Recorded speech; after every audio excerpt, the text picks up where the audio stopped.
And here we are for Flexr6 Media for Global Fitness Radio, once again with the esteemed Dr. Peter Cichonski, all the way from California. How you doing, Peter? Oh, hey, Ken. I'm great. How about yourself? Going well. Yes, exciting. How's the weather there in California? Yeah, well, it's the calendar says it's almost Memorial Day here in the United States, which is the kickoff of summer. But Yep. Looking out the window, it's very cold. We got a little snow in the local mountains here, and so I'm not quite sure what Mother Nature has in store. But I'm game for whatever comes up. I will, since we're cold adapted here, I will go swimming regardless of You are. temperature, and get a little, continue to get some cold thermogenesis as we're entering summer and you're entering winter, so we're kind of on the same lines right now. Yeah, we've had unseasonably warm weather this week here in Canberra anyway. Oh, so you guys got it from us. We got it, yeah, okay. But it's going to turn... It's backwards. Yeah, it's backwards, but it's going to turn really nasty next week apparently, so okay. Just in time for me to get out of here. Yeah, and it'll be back here next week, it's just bouncing back and forth. Yeah, same planet. So that's good. Yeah, that's good. That's good. Speaking of weather and cold and all the things that we usually talk about. Our goal, I guess, in our conversations is to try to help people understand some of the information of how you can just really enhance your biology and your biomechanics and all of the some little strategies, some little hacks and tips to understand how you can enhance your body's ability to be healthier. Health optimization is the key, and so maybe we can kind of continue down that road today. Sure. I just finished an article for submission for the next issue of Iron Man magazine, and we mentioned light a fair amount, and I think we've talked a lot about the science of light, specifically red light, blue light, and ultraviolet light. Yeah. And, I think it might be a great idea to maybe just take some of that we already spoken of and use some of the practical applications, give a little information on what those out there that are listening can use on a daily basis to enhance their bodies using some of these practices, and give some tips and examples. So, the title of the article that I wrote is called The Light Diet, and kind of a play on food because, we all want to talk about food and natural food being better than artificial food, and the best fuel for your body is going to make you feel and look the best. But, that food, again, is only the fuel that you're putting in the equipment, and that equipment is actually run and programmed by wavelengths of light. And, we've spoken of the blue wavelength of light, which comes into our eyes, and it projects to our back of our eye, our retina, and then there's special photoreceptors that absorb the blue light only to send it back to the part of the brain that is our master clock, and that master clock runs our biology, tells our biology, our equipment, what to do, when to do it, and that is then when that is proper and you've got that right, then the food is more important. And so we would all agree that natural whole food, organic food is better than artificial food and processed food. Correct. And we don't ever think in the same terms when it comes to light, right? It's the natural light that really grows the natural food that we eat, and it's that same natural light that also tells our biology, our equipment, what time of the day it is and what to do at each, various and specific time, so that our biology is running perfectly. So it's that same light that does both, and that artificial food that we really, we don't think is a very good idea to use as fuel, is akin to the artificial light that is man-made, that 93% of at least our country, Americans' time is spent indoors under that alien programmer of light, the blue light specifically, that is kind of running our programs in a an alien way, and so once you get the light right, you can do much better. The article, really the first line, start of the article is, can we consume daily, or can the light we consume daily impact our strength, muscle growth, and recovery? Because after all, that's what we're after in the gym, right? Yeah, we want to maximize those things, and we don't ever think of light in a manner of consuming it. We just think of it as the tool we use to get around in our eye registers, and it's able to get us through our day and night without bumping into things. That's kind of how we mostly view light. But but if you get this right, you can enhance strength, muscle growth, and recovery, as well as fat loss, as well as increased testosterone, and some of these other things that really enhance what we're all trying to do. Yeah. And so I figured, and then red light, it's gonna. We talked about red light being the power plant, or maximizing the efficiency of the power plant in our body, and that power plant, our mitochondria. So that red light, we know, gives us the energy. The blue light gives us the proper programming to use that energy, and and if you kind of combine those, we can come up with a few little tips for both of those to maximize them. Yeah. So and one thing that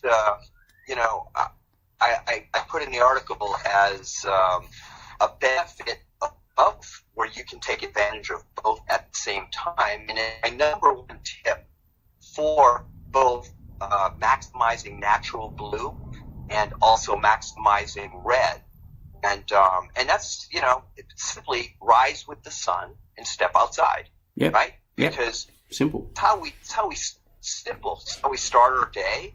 We want to make sure we start our biology. We want to turn the engine on properly, and that happens when we get our first glimpse of the sunrise as it's coming up, because it's that temperature of blue light that starts our motor for the day. And at the same time, it's the red wavelength of light is always available when the sun is up. So you can both get your engine started and energize it by absorbing the red while you're getting it started. So that's the perfect opportunity to to get your day off on the right foot. Because I don't know about you, but I know that when I do that, within about 5 or 10 minutes, I do some breath work and stuff, and we talked about this. I feel absolutely amazing and almost at the highest point of my day within a very short time of waking. Yeah. And then that, right? Is that your experience as well? Yeah, exactly. And even like you said, I know this is digressing a little bit, even after a short nap, the restoration of, as you said, the ATP recovery is incredible. It's better than having a meal. It's just amazing. Yeah, it's just incredible. But like you said, if you get up and you have your routine, like you said, your breathing and some foam rolling, we talked about that. I just feel like $1 million. Right. And I like to wrap this around. So anybody that has seen the last issue of Iron Man magazine, which is the current issue, it is the article that I wrote there was about this cumulative injury cycle that we're all kind of trying to escape. It's something that we all get into, and the very first thing that we have to do to escape that is to do something every day to get out of that cycle. Yeah. And that's another perfect time in the morning. You start your engine off right, you absorb some red light and get the mitochondria fired up, and then you do some of those things that you should do daily. If you make it a normal routine to always see the sunrise, and then that's a great time to do your daily routine to get you out of this cumulative injury cycle. So all three of those things, the programming of your biology, the energy accumulation from the red light, and then the different things that you individually need to do to escape that cumulative injury cycle to set your biomechanics up for your day. That's like a trifecta of just a winning combination of really getting things rolling and just starting your day on fire. Yeah, and we are creatures of habit, aren't we? If we have, like you said, the injury cycle, there's a reason. I say this to everybody that I train and talk to. Every pain or ache you feel in your body is caused by something. It just doesn't happen. It's something that you've done to it, over a short, medium, or long term. And you need to address that. If you keep doing the same thing, you keep getting the same result. So, you're right. Absolutely. And if that's a whole different topic, like we talked about. But that is, but that's part of. I think ultimately our conversations are lead to optimal health or health optimization. Yeah. And these are all tips and strategies to get there. Yeah. So so that's the first tip on both my red light and my blue light. How you can actually increase your body's strength, muscle growth, and recovery. Utilizing the right kind of light, and the opposite's true also, right? If we're talking about processed food, we're talking about artificial light. Yep. The opposite happens. You're going to go down, the wrong path, and we're all victim of being under the influence of some of these things. So we've got to try to deflect as much of that and move in the direction of the what we just talked about. Yeah. So So and on that same token, so that's my first recommendation in the article. My second recommendation when it comes to blue light is what we just talked about: reduce exposure to artificial alien light before the sun comes up and after sunset, because before the sun is up, for about 200,000 years, humans have had no access to blue light up until about 150 years ago. Yeah. So our biology is not going to change anytime soon to accept artificial light before and after sunrise and sunset anytime soon, and it's only going to lead to a detrimental impact on your overall health and well-being. Yep. So that's my second tip. And to do some of those things, get yourself a pair of blue blockers, sunglasses, or blue blocker glasses, so that you can either wear if you get up before sunrise or wear after sunset. I've got mine on currently. And you want to keep the blue wavelength out of your eye because, as we've talked about, that is going to dilute the melatonin that got injected into your bloodstream after sunset, and that melatonin is your gives you the ability to stay asleep. It's not going to put you to sleep, but the more melatonin you have in your blood when you go to bed, the longer you will stay asleep and not wake up and toss and turn all night. Yep. So that's my number 2 tip. And also along the same vein is get all of the filters you can on your phone, like Night Shift if you have a iPhone, and then the blue light filter on an Android. And same thing on your computer and laptop. You want to get the Iris downloaded so that you can, take advantage of minimizing that while you are, doing any of these, using any technology after sunset. I must admit, I'm very guilty of that before and after sunset. So. Yeah, you and me both. I'm so busy during the day treating patients. I have to get some work done, and so my big setup is in the office I am in at night. I've got red and purple light bulbs in the lamps. Yep. And, because red cancels out the negative impact of blue, because the sun always has an equal amount of red and blue. That's why those wavelengths from the sun are always good, because they're in balance. Yeah. So if you're going to be in front of a lot of blue light with all of this technology, if you've got some red light on in the background or some purple, purple light, you're gonna balance out the blue. And then if you have all of your filters on, of your screens, your blue blockers on, then you're gonna be minimizing that negative impact. Ah, that's smart. So just 2 lamps, that'll do it. A red and a purple one. That's it. Yeah. I got a red and a purple. Purple represents ultraviolet light, right? Yeah. And so the purple is good. The red is the best. Red and amber are the best. And you just have those on, and so you can see, and that works great. Yeah. So that's my next investment. And the glasses. And a couple of companies, and the glasses, right? And speaking of the glasses, there's a couple of companies that I like. One of them is called Blue Blocks. It's BLUBLOX. Yep. .com. Yep. They make a great pair of blue blockers, and also RA Optics, rawoptics.com. Yep. They also make a great pair. Yeah. So that's my number 2 tip is to reduce the artificial alien light and some of those things that you can use to reduce that. Yeah. And so then moving on, we'll go to my next tip would be, as far as, again, you're maintaining your circadian biology using natural light, avoiding artificial light, also maintaining a regular sleep and wake schedule.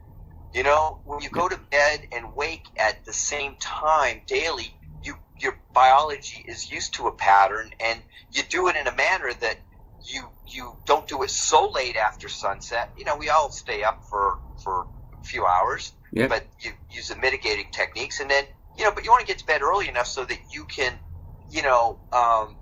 get your most important cycle, which is your recovery cycle, taken care of, because that is going to get you recovered for the prior from the prior day and ready for the next day. So I've heard it often spoken that your day begins when you go to bed, because when you go to bed and that night's sleep really starts you for your next day, because you're in recovery mode for that next day. Yeah. And so if you don't get good recovery for the next day, you started out on the wrong foot, you can kind of try to catch up, but you're probably not going to be as good as if you plan ahead at night to plan for your next day's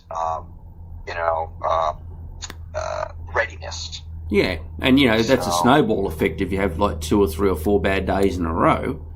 Yeah, that pretty much wipes out probably the next 2 or 3 days. So, yeah, absolutely. Yeah, no, it's true. It takes a while to catch up, right? Yeah. Wow. Okay. Yeah. Interesting. Yeah. So, and on that, and on that same note, you want to make sure the room you're sleeping in is dark. I mean, a dark, cool bedroom is best.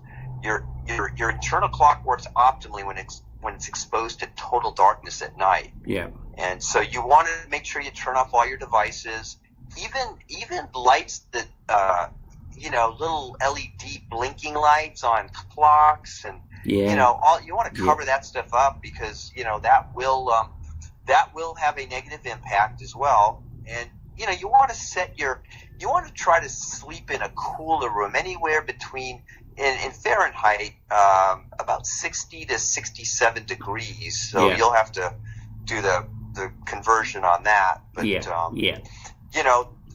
that's going to be best for your biology when you are a little cooler than warmer. And I think most people sleep better when they're in that range, as opposed to being too warm and sweating, because that doesn't lead to very restful sleep. Yeah, that happens to me. I rug up quite a lot, and if the heater's on, that can get a bit overbearing. But what you're saying about a cold, dark place to sleep, 200,000 years ago, that was a cave, wasn't it?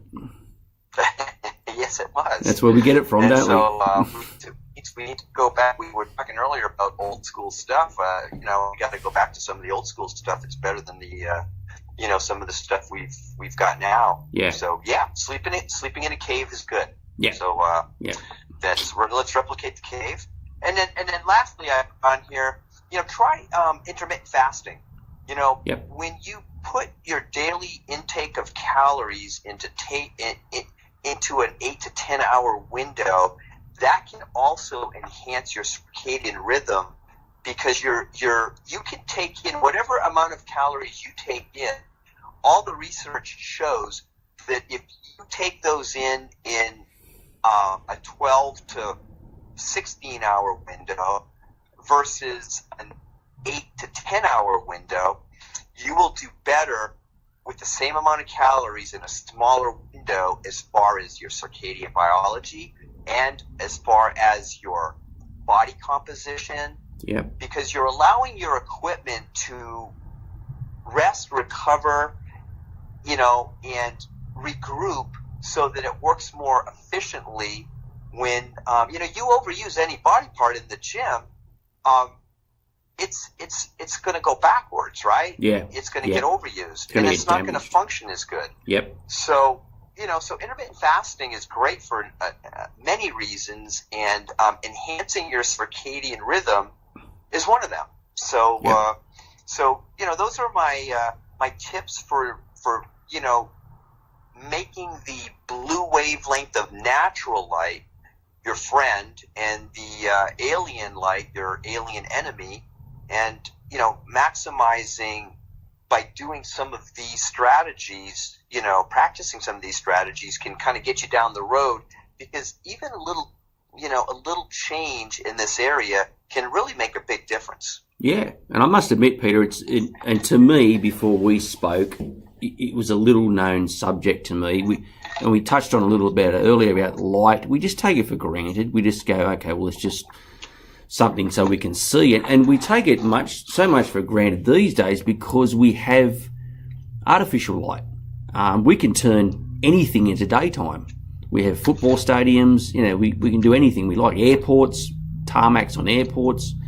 I think we just take the sun, the natural light, for granted, but it's so beneficial. And like you said, biologically, we cannot catch up with our advancements in technology on all fields.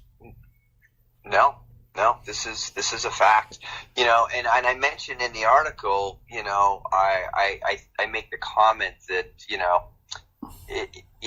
isn't light, just the, a tool to allow our eye camera to record our visual journey through life, right? Yeah. So that's kind of what everybody looks at it as, and it is true, but not many people know the eye has a second, arguably equally or more important function, which is to transmit those wavelengths of blue to that part of our brain, which is our master clock, which runs all of our equipment. Yeah. So, the eye has two functions. It's a camera, and it's the hardware for a clock. And we don't ever talk about the clock side. And arguably, your equipment is your most important. I mean, you're only as good as your equipment works, right? So your eye is a piece of equipment. If you look at a computer for too long, what happens to your eyesight? What happens to your eye camera? Oh, you get fuzzy. It gets blurry. Yeah. So shouldn't that be like a signal that, okay, maybe this isn't good. I don't see as well when I look at this for too long. Yeah. So that's the blue light, and maybe we can move on a little bit, and I've got some, and again, this is all in my article, which will come out in the next issue of Iron Man, and so I call the red light the power of red, because the red light, as we said earlier, is what powers our biology to maximize its efficiency in using energy. And that is vitally important, because I think there's a lot of people walking around with little to no energy these days. Oh, yeah. And for obvious reasons, right? Yeah. Many reasons. Many reasons, But the interesting thing about red light, we talk about artificial light and natural light when it comes to blue, and they're very on opposite sides of the spectrum for good and bad. But when it comes to red light is used differently in our body. So the wavelengths of red light absorbed through our biology, infrared, near infrared, mid infrared, and far infrared are three ranges that are, we have visible red, which we see. Yeah. And then we have infrared, which is a higher wavelength. Our visible wavelength only goes up to about 760 wavelength. Anything above that we don't see. Yeah. So red has a visible side below 760, and an invisible side that is above that. So infrared is not visible light, and it's that infrared that penetrates into our biology. And so when you have natural red light, the sun is 42% infrared. So, again, in my article, that is the best way to get red light because, well, first of all, it's free, right? Yeah. Anybody can get red light every day. There's no excuse for not getting it. All you got to do is step outside. Yeah. And 42% of the light you're receiving, as long as you expose, you got to have skin in the game, you got to expose your solar panels, then you will receive that red light and you will make energy. But as I think I told you before we went on live here, I just got out of my infrared sauna because it was not a very nice day today. And, some days I don't get a chance to get out as much as others. So, I have an infrared sauna and, that produces the exact same wavelength of light that the sun produces. So when it comes to artificial light, artificial red is what I would consider a supplement to natural red. Yeah. So just as you eat food and you take vitamin supplements, you eat the food that has the vitamin, but you can also take a supplement that is a concentrated version of the vitamins that are in that food. Yeah. For instance, if you have a piece of fruit with vitamin C in it, you would have to eat, 5 oranges to get the equivalent of, what you could get in a supplement that has 500 milligrams or so of vitamin C. Yeah. Right? Yep. So red light, so you can look at red light the same way. You always like to get the natural food and get your vitamins from that. But, sometimes you need an insurance policy that you're getting enough. And so you can supplement with artificial red light.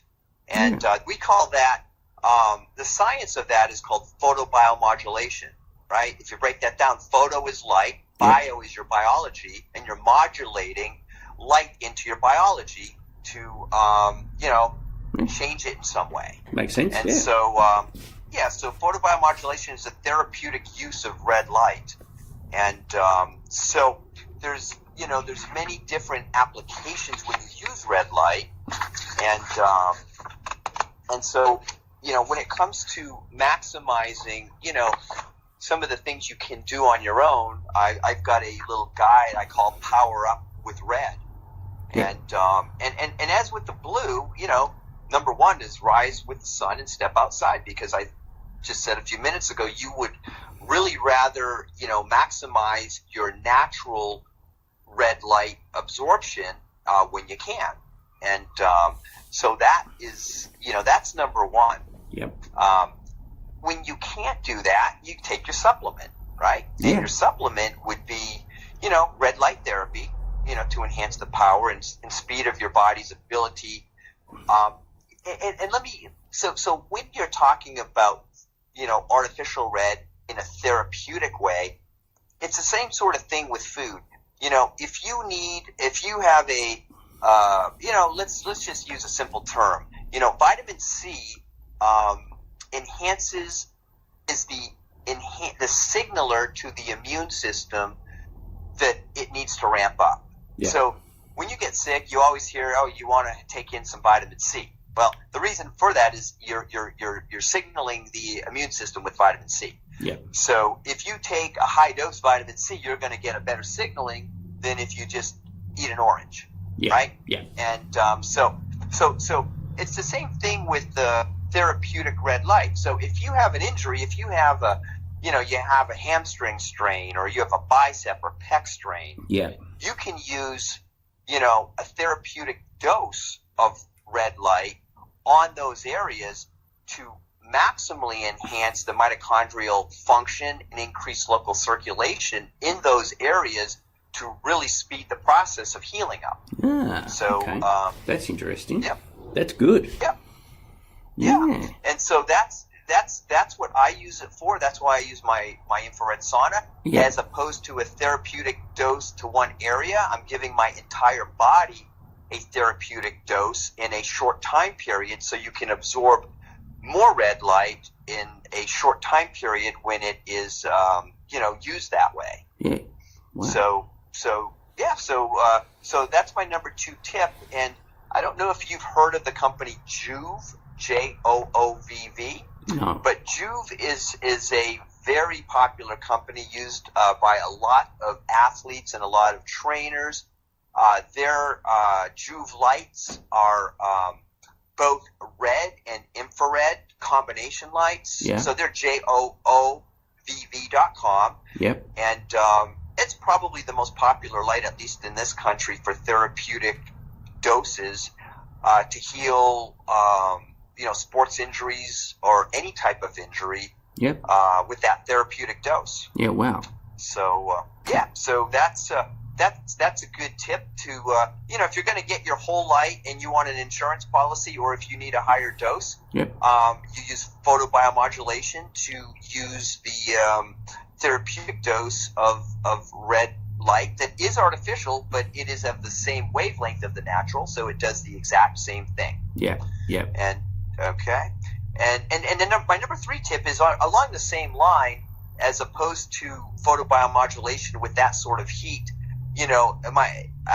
I say my 3rd tip is feel the heat, hit the sauna, and it doesn't matter if it's an infrared sauna, a dry sauna, or a steam sauna. Yep. Because ultraviolet light creates heat.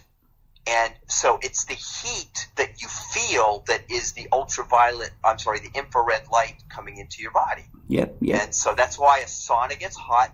That is the heat. When the sun bounces off of the earth where there's asphalt, when the sun goes down, if it's a hot day, Yep. you're going to get radiational heat on that asphalt. It's going to be warm at night still, right? Yeah. Yeah. That is the radiating infrared light coming back out of that asphalt after the sun's gone down. There you go. So it's still radiating infrared light for 2 to 3 more hours later. Yeah. Wow. Because it's absorbed it, and now it's releasing it. And same thing when you get a massage. Order the hot rocks. I don't know if you're familiar. Yes. Yeah.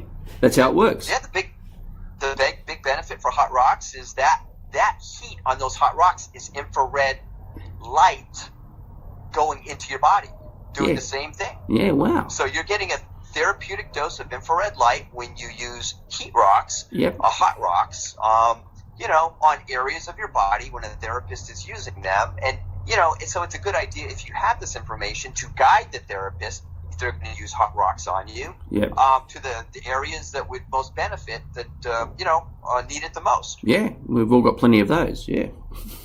Yeah, right. And I do, as part of my protocol, my weekly protocol, because you got to do something good every day to get yourself out of this cycle, and you got to do something additionally once a week. And my weekly is I get an hour and a half deep tissue massage every Sunday at 5:30 to 7, and I do get hot rocks as part of that treatment. So it's order the hot rocks.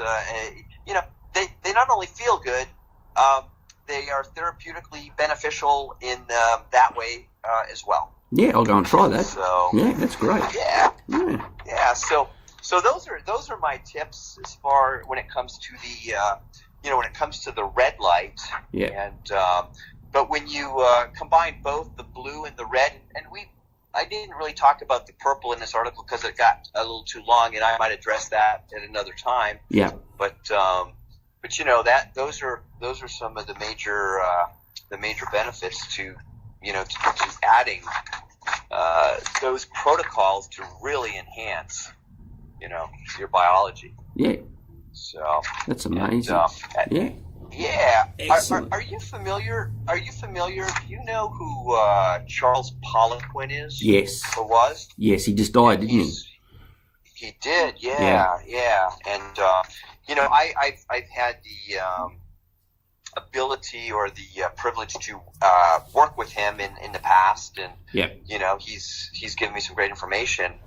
But speaking of this, and this is kind of interesting because he's made the comment in the past that he said especially people in the training and sports world, he says there's kind of a new dilemma because we want to be you and I compete in a drug tested organization, and Yep. Strict drug testing, the World Anti-Doping Association guidelines, Yep. which are great. But everything we just spoke of, if you want to think about it, and this is Charles, him talking. He says, red light therapy seems to be giving athletes an unfair competitive advantage, almost like performance-enhancing drugs, Yeah. even though red light is completely natural. And he says, advantage? ? Absolutely. Yeah. Unfair or unnatural? Absolutely not. So, that's food for thought because, we want to maximize our own biology's abilities naturally, right? Yep. But unfortunately, when it comes to light, people don't look at it in the same way they look at other things like food. So if you're in the know with this information, you can take advantage of this performance-enhancing ability of, understanding how your equipment operates, how these wavelengths of light and energy affect them, both positively and negatively, Yep. and use that to your advantage. So I guess I'm divulging all of the secrets here, but ultimately my passion is to help everybody reach a state of health optimization so that we can all go down this road and be better for it. Yeah, exactly. And it's only unfair advantage to those who don't know about it. So you find out about it, and like you said, it's free. It's there for everybody That's to right. use. Yeah. So since the start of time. Yeah. Yeah. So I guess that's that's the lesson for tonight. And interestingly, my neurosurgeon mentor, who I speak of quite frequently, Dr. Jack Cruz, he posted on Instagram this week, and he said, and I'm looking at it right now because I just put it up on my wall. Yeah. Because we're mitochondriacs, right? That's Yeah. what we are. We pay attention to our mitochondria. I like that. Yeah. And I know. And so he wrote, and I'll quote. He says, "The mitochondriac perspective made simple. Yeah. Engines, your mitochondria, being more important than fuel, the food. Light and dark control the circadian mechanisms of the engines." Yeah. Yeah. Plain and simple. Yeah. I mean, that just says that right there says exactly everything you need to know to maximize your health, and with light and food. Yep. And it tells you where the priority lies. Yeah. So 100%. there you go. Yeah, that's Straight awesome. from the master mitochondriac's mouth. Good man. Thank you, Peter. That was awesome. Amazing. Yeah. Yeah, wow. Like you said, food for thought, or light for thought. Yeah. That was incredible. Yeah, and we'll have to resume next week and talk about ultraviolet light again. Yeah, we'll delve into that or some other. We'll kind of see what is resonates most. Yeah. And we'll try to disseminate that information and try to spread the word. Excellent. Good man. All right. Thank All you, right. Peter. We'll discuss that next week. And thank you for coming on Global Fitness Radio for Flexr6 Media. As always, my pleasure. Have an awesome week. You too. Bye now. All right. Bye now.